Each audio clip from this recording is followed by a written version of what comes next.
তোমার বাবা মা অনেক স্বপ্ন নিয়ে তোমাদেরকে এই মাদ্রাসায় দিয়েছে না বলো? তোমরা যদি ভালো করে পড়াশোনা করো তোমাদের মা বাবার স্বপ্ন পূরণ হবে। তারা সমাজের মধ্যে মাথা উঁচু করে বলতে পারবে আমার সন্তান ভালো হাফেজ, আমার সন্তান ভালো কোরআন পড়তে পারে, আমার সন্তান আদব আখলাকওয়ালা একটা সন্তান। তো এই সব কিছু করার জন্য তোমাকে নিয়ম যা আছে ওইভাবেই চলতে হবে।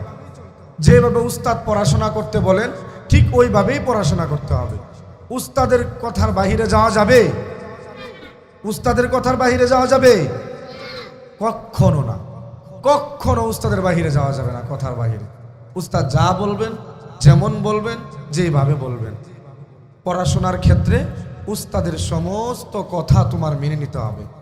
আদব শিখার ক্ষেত্রে, আখলাক শিখার ক্ষেত্রে, ভদ্রতা শিখার ক্ষেত্রে উস্তাদ যেমন করে তোমাকে শিখাবেন সেটাকেই তোমার শিখতে হবে, সেটাকেই মনে প্রাণে মেনে নিতে হবে।